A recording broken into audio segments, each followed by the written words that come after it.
everyone! So today I quickly wanted to come on here and talk to you about something that has been on my mind lately, and it has been brought up by someone else, and I had a conversation with them about it, and it's a pretty interesting topic. So I'm curious to see what other people think about it and some suggestions that they might have when it comes to this topic. So the topic is idleness. For those of you who might not know what idleness means, it basically means to spend your time doing nothing or avoiding work. Right?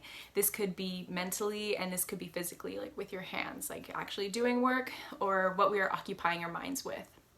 So when we're being idle, the Bible actually warns against it, and this is what it says in 2 Thessalonians. So let's go there together. It says in 2 Thessalonians chapter 3 verses 6 to 7, and then after that I'm just going to jump straight into verses 11 to 13. This is what it says here.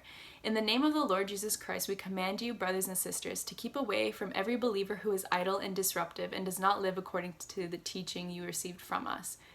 For you yourselves know how you ought to follow our example. We were not idle when we were with you. We hear that some among you are idle and disruptive. They are not busy. They are busybodies. Such people we command and urge in the Lord Jesus Christ to settle down and earn the food that they eat. As for you, brothers and sisters, never tire of doing what is good.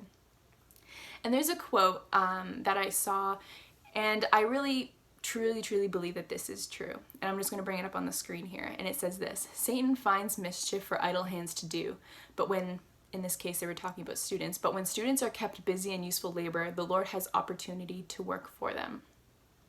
So when we occupy our minds with things that aren't good things, like it brings us to a state of where we are very down and we are very sad and we find it hard to pick ourselves back up. And Satan can bring a lot of those thoughts into our minds when we are doing nothing, right? When we're very idle and just sort of in our own little state. That could be through the things that we watch on TV, all of the movies, even the music that we listen to. We are affected by it, right? And so Satan can use all his tactics to try to get to the believer when we have emptied our minds or we are not doing anything. And it's actually quite a scary thing. And so there is a book called Adventists Home, and there is one part of it that I wanted to read out for you because I think it's really important, and again, I really truly believe in what this says here.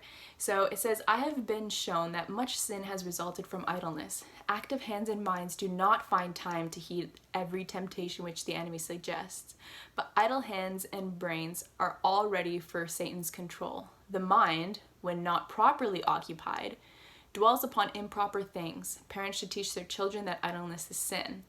And then it continues on to say, there is nothing which more assuredly leads to sin than to lift all burdens from children, leaving them to an idle, aimless life, to do nothing or to occupy themselves as they please. So I know this is talking about children, but I would put myself in that category. And I think a lot of people can find themselves in that category because this isn't only for children here, because I have found myself, I'm going to be completely honest, I'm easily susceptible to idleness. And it's easy for a lot of people to sort of get sucked into that. And then once you're there, I've heard a quote that's saying it's Satan's workshop. An idle mind is Satan's workshop, or and whole idle being is Satan's playground. Right? And that's a scary thought to think about, right? And I don't want to open myself up to that. In 1 Peter verses 5, 8 to 9, it says, be alert and of sober mind. So this could be mentally resting in his presence. It says, your enemy, the devil, prowls around like a roaring lion looking for someone to devour. Right? So what do we do with our free time, or when we aren't maybe busy when we're actually working? I know right now there's a lot of restrictions going around in the world because of the quarantines and the lockdowns and things like that. So I think being susceptible to idleness is a lot higher these days. And what are we going to do when we are feeling that urge to be idle? Right? What are we supposed to do? How are we supposed to occupy our time? What are we going to be doing to occupy our minds? But this is what the Bible says about occupying our minds.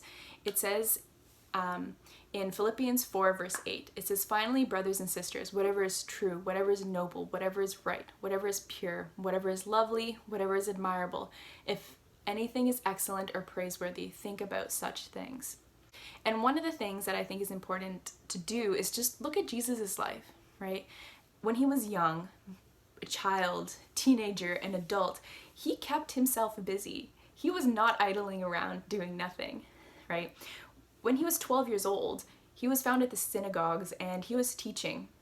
And he wasn't only just teaching like sort of very basic things, he was saying things to the people who were there, and they were just in awe, in absolute awe of the things that he was saying. Like, how can a 12-year-old boy be able to understand this stuff? Like, how is that possible? Like, they were just in awe of the way he was speaking, some of the things that he was saying, how he was explaining things, because he spent time doing that, right? He wasn't idle. That stuff doesn't just come to anybody. You have to take time to learn. You study, right? And Jesus had to study as well. He studied the scriptures for sure. And I think that it also goes to show that not only did he keep his mind busy by studying scriptures and spending time with God in prayer and growing that relationship, he also was busy with his hands. It says in Mark verses 6-3 that Jesus was a carpenter. You know, his father Joseph was a carpenter, and I'm sure he taught Jesus how to do this stuff. So Jesus was also working with his hands, and he was also earning a living just like everybody else was. He kept himself busy. And we too are called to keep ourselves busy, especially at a time like this, because right now Satan is really, really working hard to get into our minds.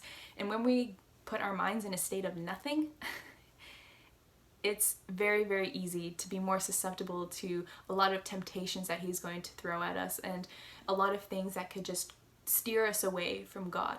So I'm curious to know, what are some things that you do when it comes to avoiding being idle, right? Especially in times like these, right? We need to encourage each other, maybe give some suggestions. I know some people I've heard a lot of people have been going out and gardening. I think that's really cool. I love to garden too, and I love plants and herbs and things like that. So finding things that you can kind of do with your hands, or going and reading your Bible. Is there a topic that you've been studying that you find really interesting? And just, you know, spreading that positivity around and spreading Jesus's light to be able to help other people. So thank you very much for listening, and yeah, I hope that you guys have a great day.